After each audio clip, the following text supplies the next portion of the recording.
So this is a map of, the first slide's a map of sunshine, or lack of sunshine really, in Scotland and England. And what you'll see, the legend for sunshine is there up in the upper right, and so where it's blue, there's very little sunshine, and where it's red, there's lots of sunshine. And you can see that's hours per year. So the blue areas would get maybe an hour and a half of sunshine per day on average through the year. And they might be weeks or months, as you know, where there wouldn't be any sunshine. And so there's a tremendous differential as you go along the British Isles with respect to sunshine. But interestingly, if you look at the little arrows where Dundee, Glasgow, and Edinburgh are located, in fact, they were all built in places with more sunshine than the surrounding areas, which is probably what the early settlers were looking for, was a glimmer here or there.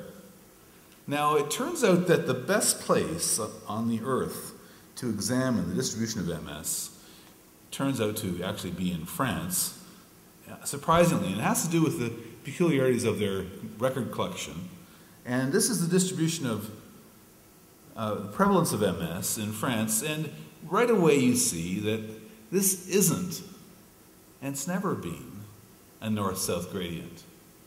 What there is a kind of a north-east predilection for MS up in Alsace and so forth, and then the lower rate for MS actually not only winds around the Mediterranean, but goes right up the Atlantic coast.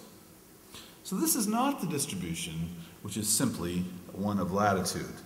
And it tells you that if you're looking for what explains the geography of the disease, it's not going to come from a single thing. It can't. It just simply doesn't fit any single explanation. So this is a map looking at sunshine in February versus prevalence in France. And these slides just by way of introduction. And it shows you the same distribution of MS on the left there, where the yellow more or less is homogeneous, wrapping around the Atlantic coast. And this is the ultraviolet radiation collected by satellite, and it's very accurate, which actually mirrors the distribution of MS. So right away, this data says the hypothesis is viable, that MS distribution is largely determined by sunshine, and naturally vitamin D is the major candidate. Now, over about 30 years in Canada, we put together a series of studies examining the cumulative effect of shared environment. And I was in Bergen yesterday, interestingly enough, and I was hearing about leprosy. And the whole idea of leprosy as an infectious disease, I discovered, came from the observation. So people thought it was genetic at that time, in the 1850s. And there were some people who migrated to Suriname in South America, and they were unrelated, of course, to the native people, and they got leprosy, and that was the germ of the idea that it was going to be infectious. All our data are exactly in the opposite direction.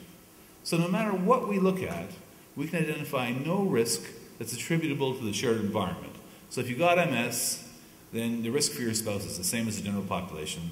And we have very special groups, half-siblings raised together versus raised apart. Their risk is the same, even if they've never met one another. Birth order has no effect. Adoption studies were completely negative, so growing up with someone who's destined to get MS will not increase your risk of MS unless you happen to be biologically related. And we did studies with stepchildren, and it works in both directions. So if stepchild is destined to get MS, the non-biological relatives with whom he lives won't have any increased risk, and vice versa, if the biological relatives, non-biological relatives are actually the ones that got MS. So it's impossible to detect any effect of the shared familial or cohabitational microenvironment, with one single exception, we probably won't have time to talk about. So that says that the factors determining the geography, which hold the key to preventing the disease, by the way, exert huge effects at a population level. And they don't discriminate among the familial microenvironments, and there's not much left. What can it be? It's going to be climate and or diet. There's nothing else. There's nothing else. So once you come to that conclusion, which we did many years ago, we then started to look much more carefully at the implications of climate and diet. Incredibly unfashionable in scientific circles. Nobody wanted to do any research on climate or diet, but it turns out to be, of course, intuitively very important. Now, one of the most important developments was, in fact, the collection of half-brothers and half-sisters. Now, if I had to say there was one single study which taught us the most about MS, it was actually the study of half-sibs. So they came about because we had a mother who had 2 daughters with MS who didn't want to give us any blood because we were doing genetic studies, and it turned out the reason she didn't want to give us any blood because she was afraid we would discover that her husband was not the father of one of the children. And we discovered it anyway. And then we had an interesting discussion subsequently. I'll tell you about it privately. But anyway, what it did was give us the idea that you can use half-brothers and half-sisters to examine several interesting key features of the pathogenesis of the disease. Now, it turned out in Canada, the divorce rate was sort of above 40% in the 1990s, and in fact, it was possible to collect many thousands of half-sibs of MS patients. And very often, because the legal system puts divorcing individuals at odds, half the half-sibs had nothing to do with their half-sib. That is to say, they went with one parent and then had no connection with the subsequent family that the partner they were no longer living with had. So that we were able to examine this question of half-sibs raised together, raised in the same family, versus those who never saw one another, and the risk was the same. So that said that it basically killed the idea of any sort of common environmental exposure within the family, microenvironment, that was associated with the disease. The other thing we were able to do was to ask a question that could never have been asked before and would never have come to light. I have to say, there's no other way this information, which turns out to be absolutely critical to understanding the disease, could have come to light. And what we found was that if we examined families where there were 2 affected children who were related to each other as half-sibs, and they were therefore having one parent in common and not 2, did it matter which parent was the common parent? And the answer was it mattered a lot. The mother was much more likely to be the common parent. And that says the mother is transmitting more risk and drew lots of attention now on the role of gestation and so on. So these studies stimulated the subsequent studies.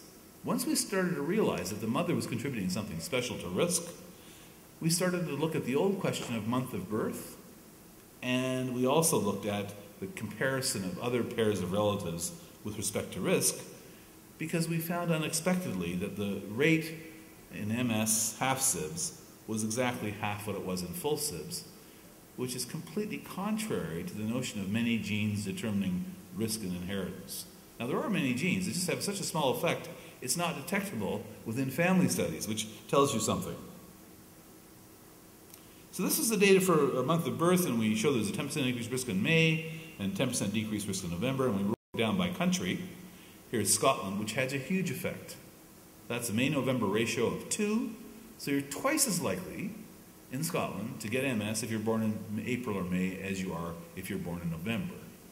So half the rate of MS could be changed simply presumably by people changing their month of birth if they could do so.